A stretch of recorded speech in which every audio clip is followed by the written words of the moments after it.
makanya hakim memberikan, itu pun putusan 4 tahun itu juga terlalu tinggi sebenarnya untuk Nikita ya. Jadi saya pikir masih ada lagi upaya hukum ya Nikita, kamu nggak usah takut, masih ada upaya hukum untuk kamu banding, untuk kamu kasasi, dan mungkin kamu nanti dibebaskan di tingkat kasasi.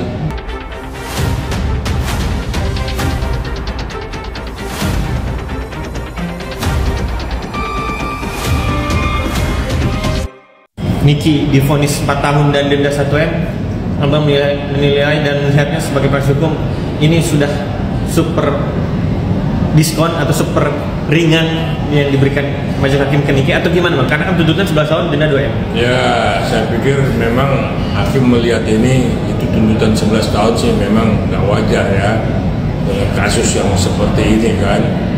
Nah, makanya hakim memberikan, itu pun putusan 4 tahun itu juga terlalu tinggi sebenarnya untuk Nikita ya.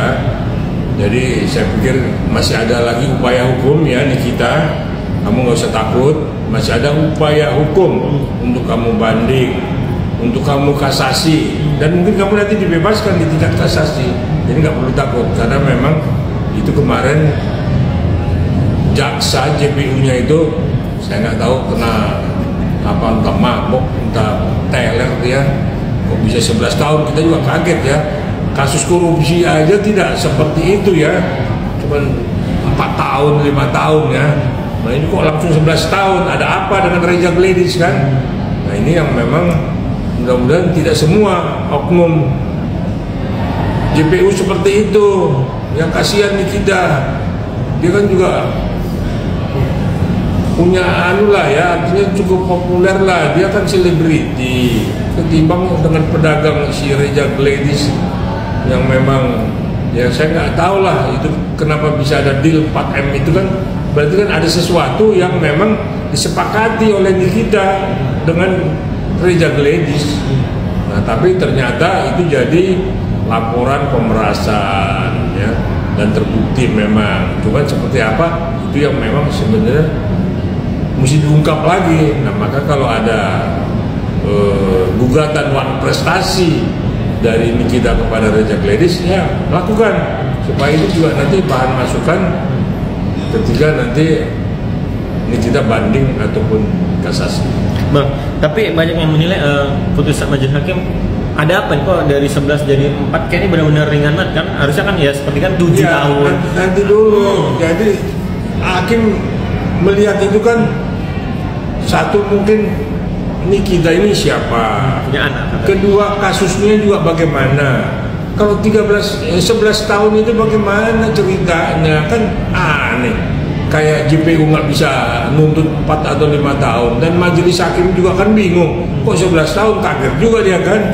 Nggak ada lagi yang lebih sepertinya udah masalah pribadi ini ya.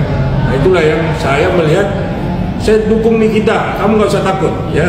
Mudah-mudahan kamu nanti dibanding dan dikasasi, kamu bisa diringankan oleh hakim tinggi atau hakim agung di Mahkamah Agung. Bang, apa yang membuat abang mendukung Niki ibaratnya untuk kasasi banding? Karena bagi sebagian praktisi hukum dia bilang, saya wawancara juga bilang kalau Niki banding bisa bahaya, karena pasti kan bisa jadi JPU banding juga. Ini sebenarnya kalau JPU banding, Niki banding, gimana bang? Yang duluan siapa bang? JPU sendiri kan banding dengan putusan di bawah 2/3, JPU itu wajib banding. Tapi kan dia bilang mau pikir-pikir. Nah berarti ada sesuatu yang mengganjal dalam tuntutan itu. Nah kalau ini kita banding, ya JPU kan memang harus banding juga, nggak bisa tidak. Nggak ada masalah. Mudah-mudahan dari banding ini hakim tingginya nanti melihat bisa mengurangi 2 tahun lagi menjadi 2 tahun kan begitu, potong tahanan, bebas bersyarat, kan keluar, kasihan anaknya Nikita, dan dia juga perlu juga bebas karena itu public figure ketimbang si pedagang Merkuri itu.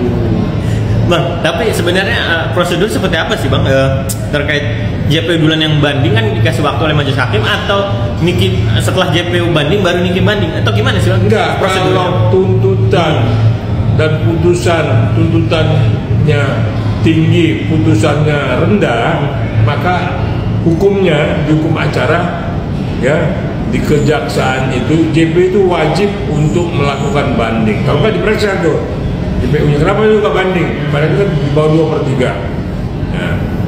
Nah, karena JPU-nya pikir-pikir dulu, ini kita sih memang harus banding. Dan sama nanti sama-sama banding, tidak apa-apa kan bikin memori banding, tinggal bikin kontra memori banding, nggak ada masalah.